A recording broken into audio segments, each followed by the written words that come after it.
dia 8 de janeiro de 2023, a democracia brasileira foi atacada.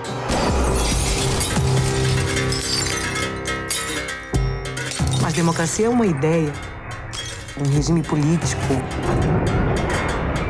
Você não pega a democracia na mão. Fisicamente, a democracia não existe. Então, quem realmente foi atacado nesse dia? Na democracia, o poder nasce aqui, com a população votando. Quando a gente vota, a gente escolhe quem faz as leis e quem governa. De modo simples, o voto é o mecanismo inicial e, ao mesmo tempo, o mais importante fundamento da tão falada democracia. Que ela é muito importante, fala-se muito. Mas por que mesmo ela é tão importante para nós? Na democracia, você tem a possibilidade de falar, ser ouvido, né, e mudar as coisas. Porque a democracia, ela pressupõe a ideia de pluralidade, a ideia de povo reunido. Uma definição muito antiga da democracia, uma definição que vem da Grécia, democracia é o governo do povo, para o povo e pelo povo. A ideia de demos, de povo. Então, significa que você tem a possibilidade de que todas as pessoas tenham voz e possam, através da sua voz, pensar qual é o melhor arranjo político, pensar como elas fazem as leis. Então, isso não fica sendo uma coisa, assim, de um grupo na sociedade, não fica sendo de uma família, né? Isso é uma escolha que a humanidade faz, ou por gosto, eu faço por gosto, ou por exclusão. Não há melhor, como se diz em espanhol. A democracia é uma palavra pomposa, que flui na boca ao ser dita, que talvez nem todos tenham conhecimento do seu significado, mas sem ela não existiria a cidadania. Sem a democracia, o Senado também não existiria. A força da democracia, inclusive, se revela no fato de se autoconfessar imperfeita. Ela não é um regime perfeito, mas ela é melhor que todos os outros. Porque, diferentemente dos regimes totalitários, ela se apregou imperfeita. O regime totalitário, normalmente, ele diz que é perfeito, que é capaz de resolver todos os problemas, mas, na verdade, isso é um pretexto para poder se revelar irresponsável.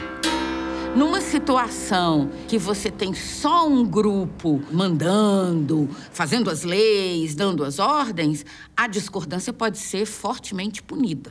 Eu acho que a democracia, ela não é o melhor regime porque ela leva ao consenso. Ela é o melhor regime porque ela permite o dissenso. Se é ruim com democracia, é muito pior sem ela. Aqui funciona o coração e o cérebro da democracia brasileira. Isso aqui tudo é o Congresso. Aqui, a Câmara dos Deputados. Aqui é o Senado. Ali, o Palácio do Planalto, onde trabalha o presidente da República.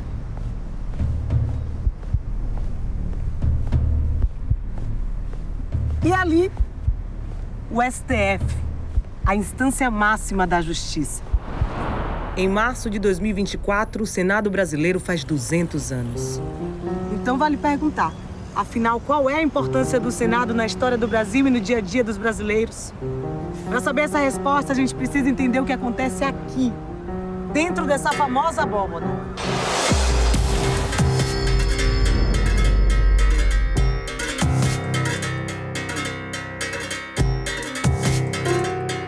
O projeto de lei que aqui é discutido, votado e aprovado na Câmara, no Senado, muitas vezes vai e volta, né? Ele muda a vida do cidadão. Ele pode mudar significativamente. A lei que o senador aprova, né, o que ele propõe, o que ele disputa, ou quando ele chama uma audiência pública para ouvir contribuições, ela muda porque ela pode garantir melhores condições de vida. Você pode dizer, mas na hora de implementar o prefeito não fez, não, aí é uma outra conversa. Mas é, novamente, o papel da lei. A lei, ela enuncia, ela dá, vamos dizer assim, o pano de fundo para que você possa exercer o seu direito. Aqui se decide tudo.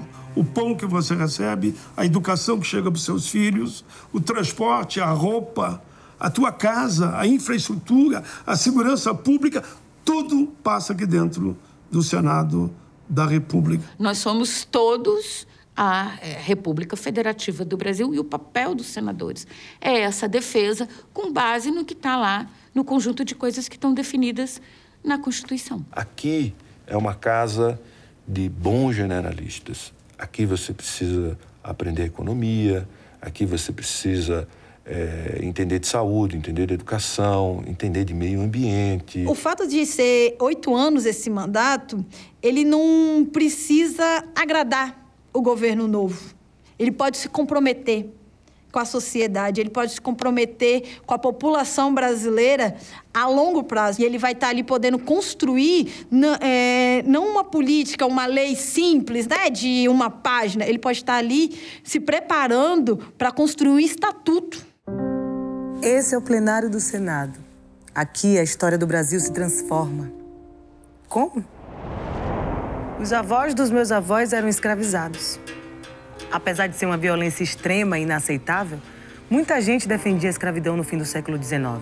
Muitos comerciantes, jornalistas, fazendeiros, economistas, políticos diziam que a escravidão era fundamental para as exportações e para a economia do país. Os impostos sobre transporte e vendas de gente escravizada eram uma importante receita para os cofres do Império. Vocês sabem o que está acontecendo nessa foto? O Senado está debatendo e aprovando uma lei que proibia a escravidão no Brasil.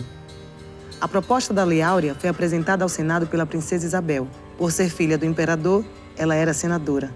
Da parte da princesa Isabel, o que acontece é uma pressão que ficou muito maior internamente ali nos seus últimos 50 anos e uma pressão externa, né, de que já não tinha mais condições, a forma econômica já tinha mudado, a escravidão ela já não estava gerando mais o lucro que gerava antes, e o mundo já estava mudando, o resto do mundo inteiro já tinha findado, né, a escravidão e só faltava o Brasil. Então, de benevolência não teve nada, o que teve foi muita resistência, o que teve foram anos e anos de construção política, ideológica, de tecnologia, de trocas de informação, de ensino, para se conseguir essa abolição. O processo de abolição da escravidão no Brasil era complexo, sinuoso e muito risco havia para todos, né? Ela diz nos seus textos autobiográficos que ela temia pelo bem do país porque se temia muito a guerra civil. Muito. Nessas mesas e cadeiras foi analisado e debatido o projeto da Lei Áurea, a pedido da princesa Isabel pelos senadores. Entre os dias 8 e 13 de maio de 1888. O clima era tenso, os debates eram quentes. Ninguém tinha certeza que a Lei Áurea ia ser aprovada. Inclusive, tinha uma bancada que era a favor da escravidão. Olha o que disse o senador Barão de Cotegipe. Tenho conhecimento da nossa lavoura e afianço que a crise será medonha. A verdade é que haverá uma perturbação enorme no país durante muitos anos se a abolição for aprovada. A Constituição, as leis civis, as eleitorais, as de impostos, tudo reconhece o escravo como propriedade. Mas, de um traço de pena, legisla-se que não existe mais tal propriedade, que tudo pode ser destruído por meio de uma lei, sem atenção aos direitos adquiridos. Mas tinha também uma fortíssima bancada a favor do fim da escravidão. Olha o que disse o senador Dantas, representante da Bahia. Nos últimos 17 anos, por força da lei do ventre livre e da lei dos sexagenários, 800 mil escravos deixaram tal condição. É justamente nesse período que se nota a maior riqueza no país, grande aumento de trabalho e produção e, como consequência, considerável elevação da renda pública.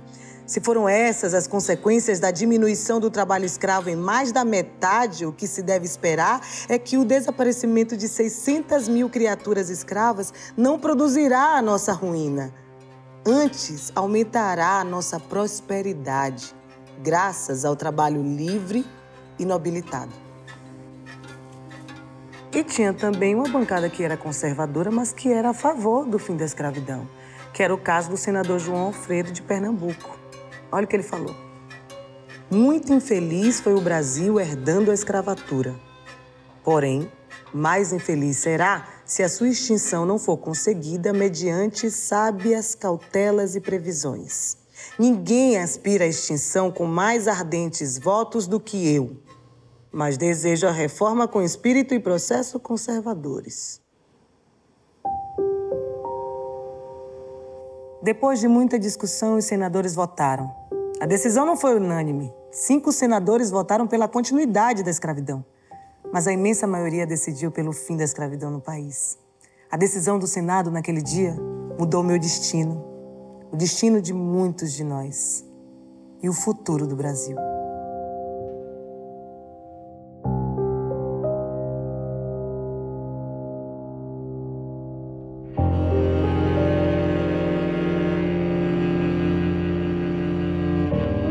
A gente não consegue dizer que a abolição ela garantiu direitos. Antes mesmo dela acontecer, já lhes eram negados, já lhes foram criados mecanismos para não acessar. E quando se vem a abolição, não se é criado política pública nenhuma. Eles não passaram de ex-escravizados para mão de obra, porque eles não foram permitidos. Nessas categorias, né, de classe, os negros e os povos originários, eles não eram a mão de obra barata, eles estavam abaixo da mão de obra barata. O que se tem é que, por mais que quando a gente fala muito de escravidão, de exploração, do massacre que eles passaram, a gente também tem que pontuar que houve resistência. Quando a gente fala muito em revolta, parece que esses povos eles conquistaram apenas na luta física, que foi mesmo. Mas eles também disputaram intelectualmente essa vitória. Eles disputaram fazendo promessas, falando filosoficamente, falando da questão religiosa, trazendo ao ponto de assim, você tem certeza que essas pessoas não são seres humanos? O que fez passar essa lei com tantas contraposições, né, dos conservadores, fossem eles do Partido Liberal, fossem os conservadores de estrito senso, foi a pressão popular, que foi absurda sobre a Câmara e o Senado do Império. Havia um establishment que justificava, além do tempo médio da humanidade, que a escravidão existisse no Brasil. E houve uma solução que hoje nós criticamos porque não foi abrangente em matéria de solução para as pessoas cujos danos, cujas deficiências nós estamos procurando reduzir. Uma dívida que nós estamos tentando reduzir através de vários expedientes que a legislação brasileira tem criado. O Senado, nesse período, nos últimos 5 anos, nunca aprovou tantas leis contra o racismo e preconceito como aprovou. De minha autoria, porque eu fui autor, o relator, foi em torno de 20. Isso não aconteceu durante séculos. No último censo do IBGE, 112.700.000 brasileiros se autodeclararam pardos ou pretos, ou seja, descendentes de escravizados. 55% da população brasileira. Por aí você já pode imaginar a importância e o impacto que uma lei votada no Senado tem no cotidiano de cada um de nós. Esse trailer é apenas um aperitivo da série Senado, a história que transformou o Brasil. Você vai ver que o destino do país passa por aqui. Coisas fundamentais do seu dia a dia foram debatidas e decididas no Senado. Além do fim da escravidão e inclusão racial, o voto feminino e questões sobre igualdade de direitos entre homens e mulheres, educação obrigatória e acessível a todos. Aposentadoria, por exemplo. Você acha importante? Pois é. O Código de Defesa do Consumidor. A saúde gratuita para todos os brasileiros, que atende hoje mais de 150 milhões de pessoas. A Lei Maria da Penha, que protege mulheres da violência. O Estatuto da Criança e do Adolescente. E o Bolsa Família. Aguardem! Vem aí a série Senado. A história que transformou o Brasil.